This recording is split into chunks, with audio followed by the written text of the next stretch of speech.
إن الحمد لله وكفى وسلاما على عباد الله. أما بعد فقد قال الله تعالى في كلامه المجيد والفرقان الحميد. أعوذ بالله من الشيطان الرجيم.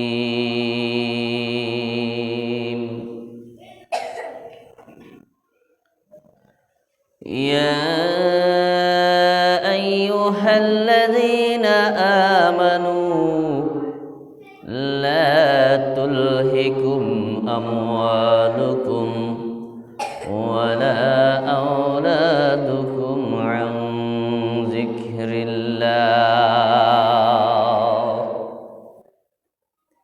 ومن يفعل ذلك فأولئك هم الخاسرون.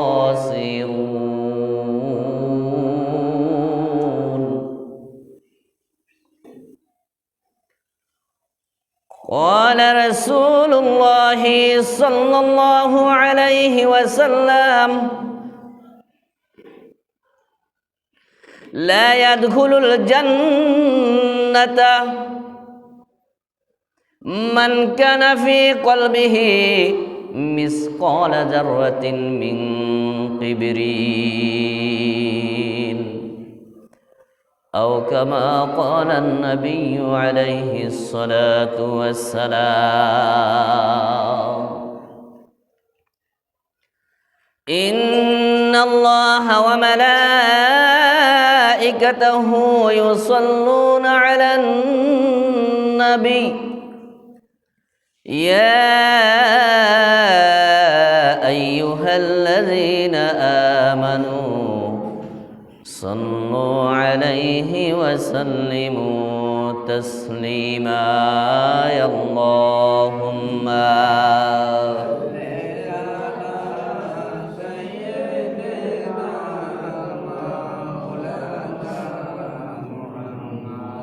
وعلى آل سيدنا.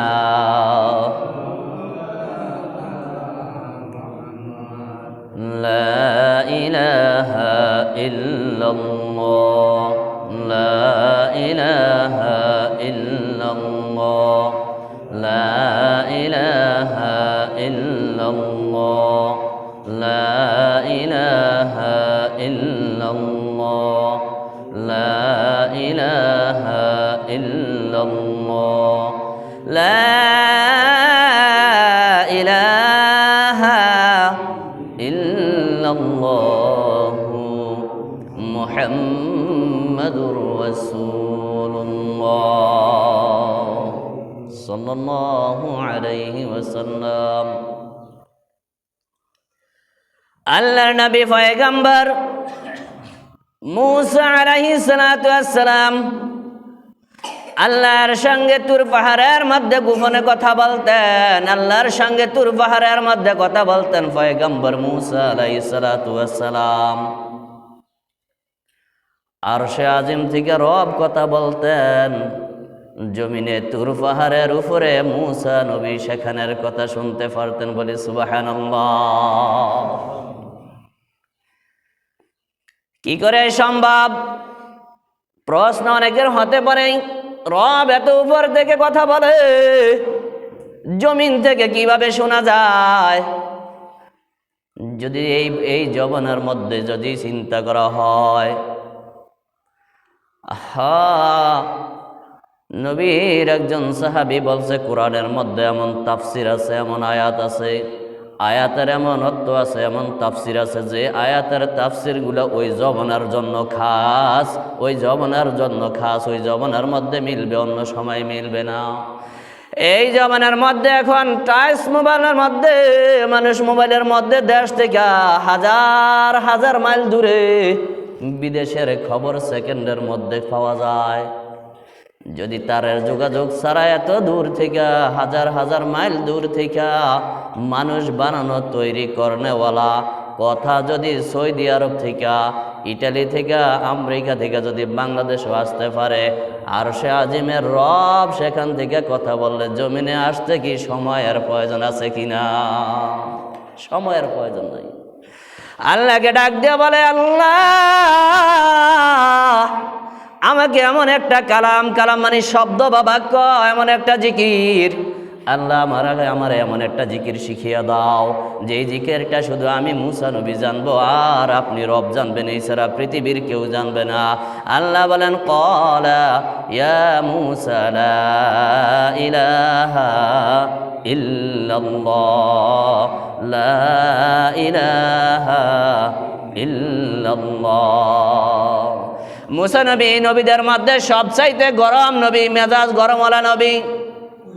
মেজাজ দুই প্রকার, একটা মেজাজের নাম জালালি আর একটা মেজাজের নাম জামালি।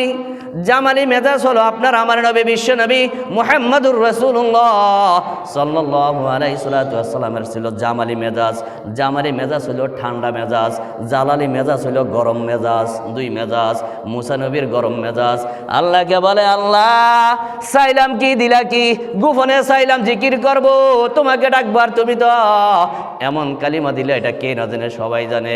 আল্লাহ বলে, মুসা রে তোমার কাছে এটা ছোট হতে পারে, এই কালিমাটা যদি তুমি এক পাল্লা দাও, সারা পৃথিবী 7 আসমান 7 জমিন যদি অন্য পাল্লা দাও, তোমার এই কালিমা বাড়ি হয়ে যাবে। এটা এমন দামি কালিমা, এই কালিমাটা পরিপূর্ণভাবে জিকির করতে হবে। কালিমাটাকে আল্লাহ রাসূল সাল্লাল্লাহু আলাইহি ওয়াসাল্লাম বললেন 2 ভাগ করিও না, কালিমাকে 2 ভাগ করা যাবে না, কালিমা পুরোটা একসাথে পড়তে হবে। লা ইলাহা ইল্লাল্লাহ। খালি ইল্লাল্লাহ ইল্লাল্লাহ বলা জায়েজ নাই, এটা হারাম। খালি ইল্লাল্লাহ ইল্লাল্লাহ বললে কবিরা গুনাহ। যতবার খালি ইল্লাল্লাহ ইল্লাল্লাহ বলবে ততবার গুনাহ হবে, সওয়াব হবে না। দোনোটা মিলাইয়া পড়লে সওয়াব হবে, একা একা ভাঙ্গা পড়লে সওয়াব হবে না। কালিমাকে আল্লাহ রাসূল বললেন খণ্ডিত করো না, দুখণ্ডিত করো না, কালিমাটা পুরাটাই একটা। এটা আরশে আজিমের মধ্যে লেখা আছে, লা ইলাহা ইল্লাল্লাহ। বান্দাকে অধিকার দেন এটাকে ইল্লাল্লাহ এক ভাগ করবে, আর লা ইলাহা আরেক ভাগ করবে। 2 ভাগ করার ক্ষমতা কাউকে দেয় না। এই জন্য এটা পরিপূর্ণভাবেই পড়তে হবে, লা ইলাহা ইল্লাল্লাহ।